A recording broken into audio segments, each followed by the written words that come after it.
guys, it's Amy from Nail Polish Baby 90 and welcome to today's video.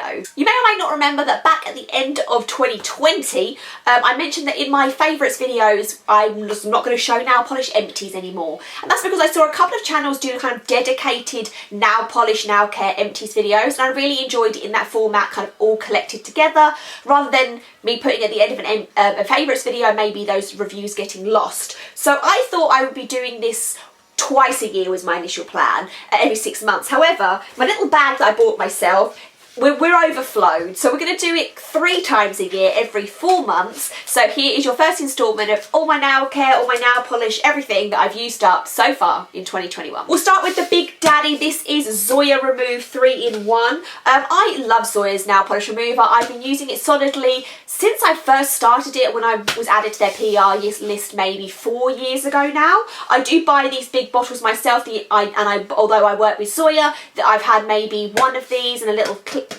flip sent to me. I've only had a little bit. I do buy the rest. This one Big Daddy does last me a year, so even though it's pushing a little bit more expensive than what you might like to spend for a nail polish remover, it truly is worth it. It removes them and they are hydrated. Before that I would use pure acetone to remove my nail polish and it would just dry out my cuticles, and yeah, now I've tried this, I can't really see me ever giving up on it for good anyway. So big thumbs up, big reviews for Zoya Plus Remover. Talking of acetone, my favourite one that I do like to use on occasion is the Sally's Beauty Supply Salon Services Pure Acetone. This I actually used in conjunction with the next item, but I do keep some acetone around. I've repurchased a big one you may see in the background here, so I do like to have some just for kind of stubborn removals, or if I'm doing any sort of cleanup that I might need something for, and that one is just the one that I tend to grab the most. I don't know if any acetone is better than any other acetone. The reason for using up that acetone was because I've tried my first ever Acetone Additive,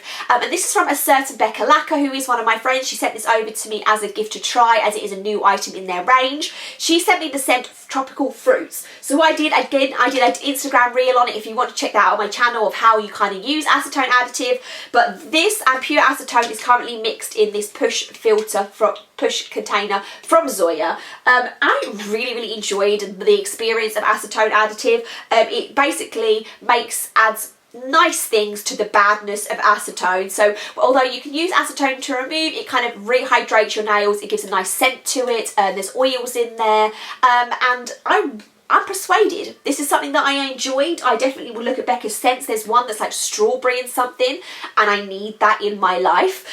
So I will link all the indie mentions that I do down below, but acetone additive is thumbs up for me, and a nice alternative that if you don't want to spend out for the Zoya Remove. We have a nail file. This is the Black Beauty nail file by The Edge, my favourite nail file of life. This one truly has taken a battering. I've used this for so long now. I did repurchase. If you watched my haul video, you may have seen I picked up 3 or 4 new ones, but it's just the best grit, and that does the job the best for me. I have one random item, which is Bubble White. Now if you watched my nail care tryout video I did a few months ago, you would have seen that I mentioned Bubble White in there. So I did use this entire packet up. I don't think they sell these in Sally's anymore. The idea of Bubble White is it's meant to whiten your nails. If you watch that video, you'll know I didn't have a very good response to it, so I would not repurchase that in the future. And also in that video, I featured a foot and hand glove situation mask. I did really enjoy both of these. However, a lot of people have commented and said that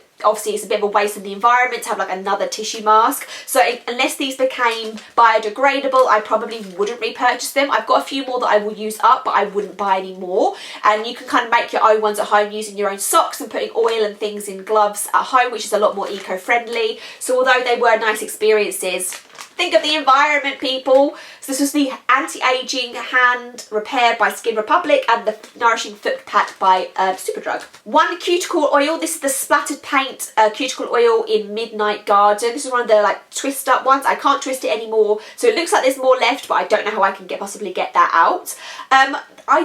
This brand was on hiatus because of COVID, and then when I went to go tag them in something the other day, like, I don't know if she's shut down, which is really sad because I really enjoyed their nail polish and this. The thing about these is the twist up ones is just that I found they're really easy on the go. I had this one up by my bed, so you will be seeing Cuticle Oil more because I'm trying to be better with my nail care. Two scrubs. The first one that we have is from Lush, and this is their salted coconut hand scrub. I got this in the sale maybe a year or so ago. If you know my channel, you know that I love hand scrubs like nothing else. It's one of my favourite parts of nail care. My favourite part of nail care is the hand scrubs. I adore them. So like I said, this is salted coconut by Lush. This smelled like Play-Doh. If you know what Play-Doh smells like, this is what it smelled like, which isn't a bad smell, but I just didn't really feel like it smelled like coconut, which is what I was expecting. The scrubby particles in this is salt, and this is lemon in there, and tofu, and argan oil. So there's not a lot of kind of scenty options. I don't even really see coconut on it. Oh, coconut oil, it is on there. Would I repurchase this? Maybe. I do have a few scrubs on the go and some others in backup, but it's definitely not never say never, but it's I'm not sure. I liked it. We'll leave it at that. And keep your black pots if you're a Lush person, because you can exchange them for face masks. So I will keep that and clean it up and send it back to Lush for recycling. The other scrub that I used was the Essie Spa Manicure Starter Scrub. This is like my 4th or 5th one of these. I love them. I think these might be my favourite, mainly because they have a good smell, number one.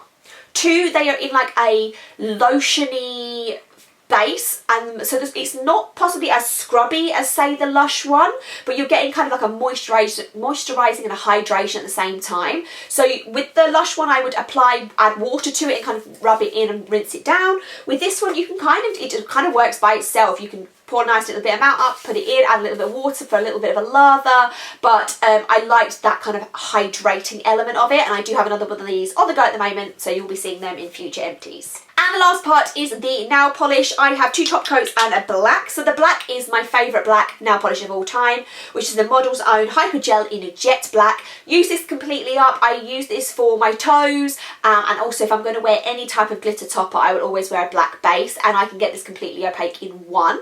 The lovely George from George's Nails here on YouTube did send me another bottle, so I have another one on the go at the moment. She's right here. So I will be sad once the second one is gone, but it's a great black. I'm sad that Model's Own no longer exists really. That was really random when that happened. And the 2 top coats. The first one is the Lacura Gel Look top coat, which is from Aldi. Someone gave this to me because they tried it or because they knew I wanted to try it. I've never really seen it in store myself. My one hesitancy was that it said Gel Look, and normally the Gel Look top coats take forever to dry, but actually this didn't, and I really did enjoy it. It has a really nice wide paddle brush. You're getting, how much? 12 mils is quite a nice size, so really no complaints. I don't know how much it retails for, so if anybody knows, please leave comments, but depending on the price, I potentially would repurchase that. And last but not least, we have the Wet Set Quick Dry Top Coat by Barry M. This is my 2nd or 3rd one of these. For the price, $2.99, it's an amazing top coat. A few people have said it gets gloopy quite fast. I do go through top coats quite quickly, so I didn't notice that too much, but you could thin it down if you wanted to. Again, I just think it's a really nice price, amount. The brush is nice, the application is nice, dries super fast. As long as it dries fast and shiny, they're kind of my main 2 priorities when it comes to top coat. So I would definitely repurchase this because it's really easy for me to get. A little short walk up to Superdrug and I could get another one in an instant. So that is the end of my nail care empties. I hope you enjoyed the video in this format, and I will see you back in August, September time, and we will do this again. I might need to invest in a bigger bag. I thought because I'd just be putting nail polish in, that would be fine, but I didn't really think of the removers and stuff. Like I say, let me know your thoughts on any empties, what nail care and nail polish items you go through. Leave that all in the comments below. Thumbs up, subscribe, and I will see you soon. Bye.